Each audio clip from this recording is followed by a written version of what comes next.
இந்த வீடியோவில் நம்ம பாக்டீரியாஸ், வைரஸ், அதுக்கப்புறம் பாரசைட்ஸ் எல்லாம் நம்மளுடைய பாடி, மைண்டை எப்படி இன்ஃப்ளூயன்ஸ் பண்ணுது அப்படின்னு பார்க்கலாம்.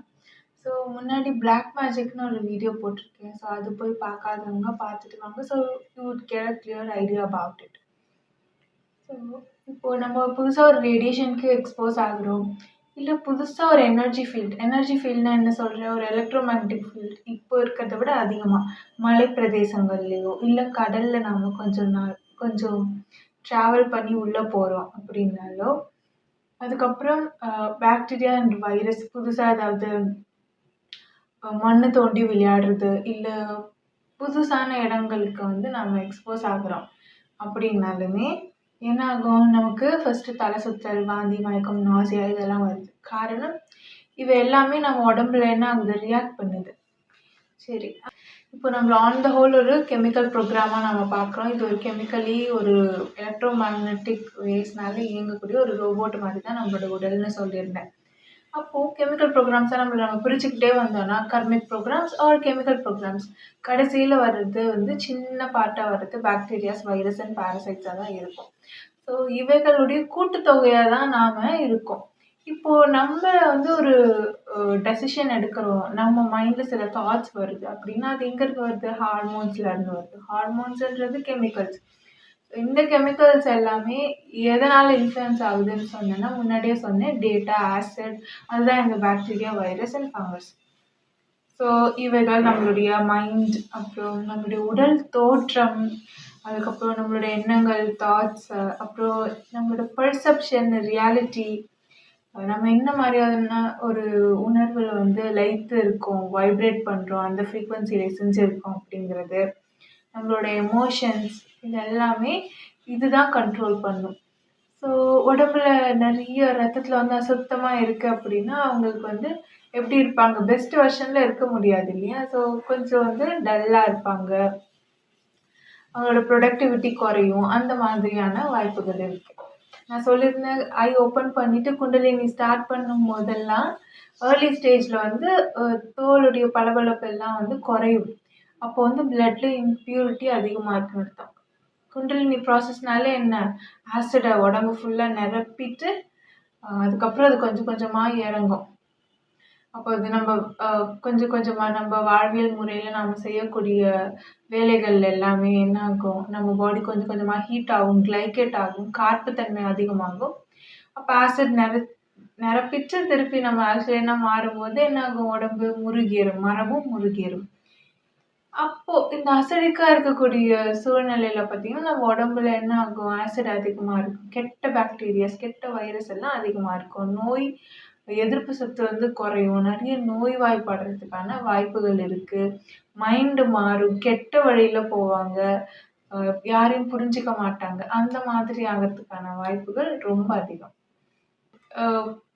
பை பர்த்தே நல்ல ஆல்கலைனாக இருக்காங்க, ஆல்கலைன் பாடி அப்படின்னா அவங்கெல்லாம் நல்ல ஆசிட் தாங்குவாங்க.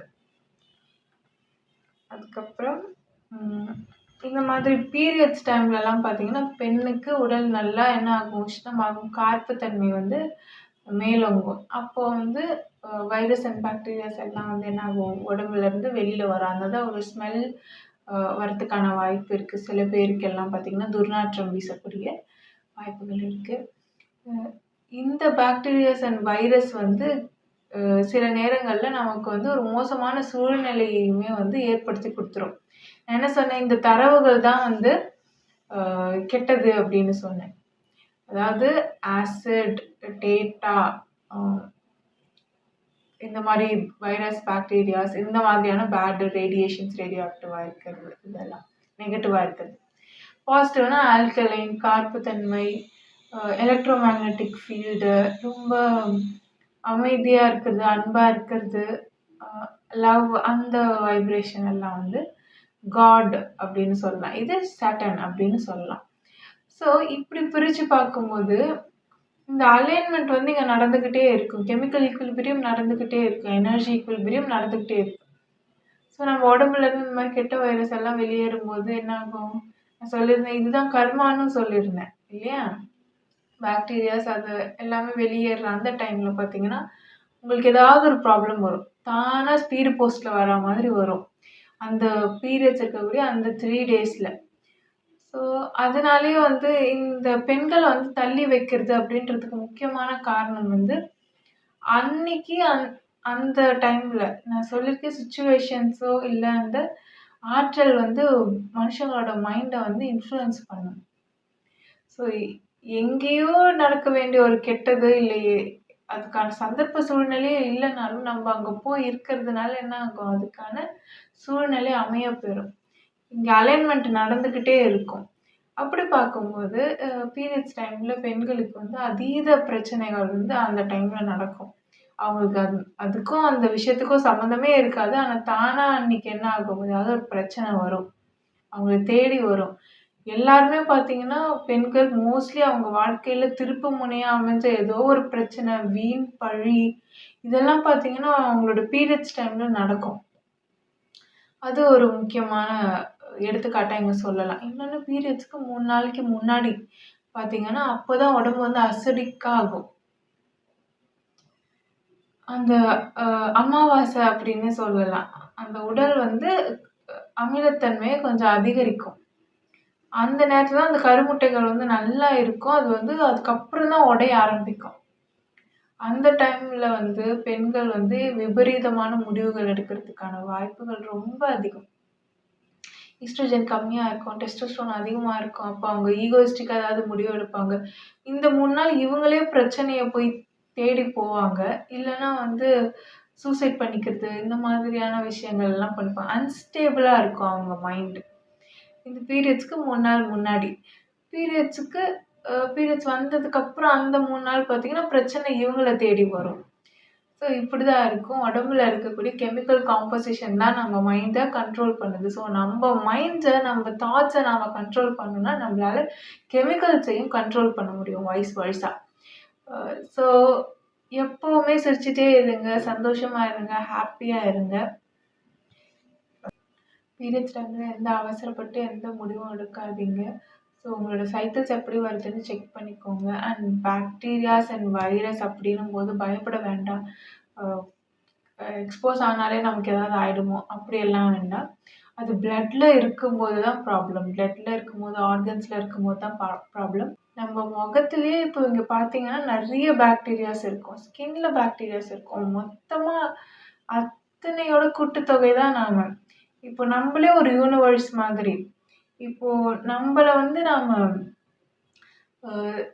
ஒரு ஸ்டெம் செல்லா எடுத்து பார்த்தோம் அப்படின்னா, இந்த மாரி எத்தனையோ மனுஷங்கள வந்து நம்ம ஒரு உடல்ல இருந்து உருவாக்க முடியும். இந்த யூனிவர்ஸ்ல என்னென்ன கெமிக்கல்ஸ் இருக்கோ, நம்மளால நம்ம கான்ஷியஸ்னஸ்க்கு உட்பட்டு இந்த ஃப்ரீக்வன்சி ரேஞ்சுக்குள்ள என்னென்ன கெமிக்கல்ஸ் நம்மளால உணர முடியுதோ, அது எல்லாமே நம்ம உடம்புக்குள்ளேயும் இருக்கு. ஸோ இத வச்சு நம்ம என்ன பண்ணலாம்? இன்னொரு யூனிவர்ஸே கிரியேட் பண்ணலான்னா பார்த்துக்கோங்க. அப்ப நமக்குள்ள என்னென்ன விஷயங்கள் இருக்கும்? ம். ஸோ அதனால இந்த மாதிரியான விஷயங்கள் தான் வந்து கெமிக்கல்ஸ் தான் நம்மளுடைய வாழ்வியல் முறையும், நம்மளுடைய மூளை செயல்திறன், யோசிக்கிற திறன், சிந்தனை திறன், செயல்திறன் எல்லாத்தையுமே இதுதான் வந்து நிர்ணயிக்குது. இந்த பாக்டீரியாஸ் அண்ட் வைரஸ் அதிகமா ஒருத்தவங்க உடம்புல இருக்கு, அவங்க பிளட் இம்ப்யூரா இருக்குன்னா, அவங்களோட தாட்ஸ் வந்து மைண்ட் வேவரிங்கா இருக்கும் அந்த மாதிரி. ஸோ நீங்க இது வந்து பிளட் பியூரிஃபை பண்றது அந்த மாதிரி பண்ணணும். ஆரா கிளென்ஸ் பண்றது பண்ணலாம். அதுக்கப்புறம் எப்பவுமே சந்தோஷமா, ஹாப்பியா இருக்கிற மாதிரி பார்த்துக்கணும். லோ ஃப்ரீக்வன்சி வைப்ரேஷன்ஸும் வெளியிடுற மாதிரியான ஒரு மனநிலைய நாம வச்சுக்க கூடாது. நம்மளோட தாட்ஸ நாம செக் பண்ணிக்கிட்டே இருக்கணும். ஸோ இந்த புதுவிதமான ஒரு ரேடியேஷன்ஸ் வந்து நமக்கு ஒத்துக்கல அப்படின்னாலும், புதுசா நம்ம எக்ஸ்போஸ் ஆன ஒரு பாக்டீரியா, வைரஸ் எதுவுமே நமக்கு ஒத்துக்கலன்னா, நமக்கு உடனே என்ன ஆகும்? நம்ம பாடி வெளிக்காட்டுற மாதிரி மைண்டுமே வந்து என்ன ஆகும்? மாறும். யாராவது கண் திருஷ்டி வச்சுட்டா நீங்க கேள்விப்பட்டிருப்பீங்க. ஸோ அதுவும் கெமிக்கல்ஸ் தான். அதனால நமக்கு பாடியில இருக்க கெமிக்கல்ஸும், ஆராவும், அந்த எலக்ட்ரோ மேக்னெட்டிக் ஃபீல்டும் அஃபெக்ட் ஆனாலே என்ன ஆகும்? நமக்குள்ள இருக்க பாக்டீரியாஸ் தலை தூக்கும். ஆசிட் அதிகமாகும். கெட்ட பாக்டீரியாஸ் சொல்றேன். நல்ல பாக்டீரியாஸும் இருக்கு. ஸோ கண் வைக்கிறது, கண் திருஷ்டி அதே மாதிரி நெகட்டிவ் பீப்புளோட நீங்க ஹேங் அவுட் பண்றதா இருந்தாலும் சரி, ஒரு நெகட்டிவ் வைப்ஸ் உங்களுக்கு வரதா இருந்தாலும் சரி, அதுவுமே உங்களுக்கு என்ன ஆகும்? உங்களுடைய ஆல்கலைன் தன்மை அப்படின்னு சொல்லக்கூடிய உங்கள் ஆராவில் இருக்கக்கூடிய எலக்ட்ரோமேக்னெட்டிக் ஃபீல்டை வந்து டிப்ளீட் பண்ணுறதுக்கான வாய்ப்புகள் அதிகம். ஸோ அது நம்ம பார்த்துக்கணும். இன்னொன்று, இந்த ஆசிட்ஸ் எல்லாமே இன்ஆக்டிவாக இருக்கக்கூடிய ஒரே ஃப்ரீக்வன்சின்னு பார்த்தீங்கன்னா நம்ம அன்பாக இருக்கிறது, லவ்வாக இருக்கிறது, அதுக்கப்புறம் நம்ம லைட்ஸோடு இருக்கிறது, ஒர்க் அவுட் பண்ணுறது, இல்லை ஃபாஸ்டிங் இருக்கிறது, அப்படிலாம் இருந்தோம்னா நம்ம லைட்ஸ் இருக்கும். நம்மளோட எலக்ட்ரோமேக்னெட்டிக் ஃபீல்டு நல்லா இருந்தது, ஆரா நல்லா இருந்ததுன்னாவே நம்ம சந்தோஷமாக இருப்போம், தாட்ஸ் நல்லா இருக்கும், எண்ணங்கள் நல்லா இருக்கும், செயல்களும் நல்லா இருக்கும். நம்மளோட ஃபீல்டு எப்போ குறையுதோ அப்போ தான் இந்த ஆசிட் வந்து தலை தூக்கும். அதுக்கு தான் ஆல்ரெடி சொல்லியிருந்தேன், எல்லாருமே அவங்க பெஸ்ட் வெர்ஷனில் வாழ்கிறதுக்கு ஏற்றால் போல் எனர்ஜி ஆர்கிடெக்சர் அப்படின்னு ஒரு வீடியோ போட்டிருக்கேன். எல்லாருமே, எல்லா மக்களுமே கெமிக்கலி பேலன்ஸ்டாக எப்படி இருக்கிறது அப்படின்னு அந்த வீடியோவில் சொல்லியிருக்கேன். ஸோ அது முடிஞ்சால் போய் பாருங்கள். அடுத்த வீடியோவில் பார்க்கலாம். நன்றி. நமஸ்கார்.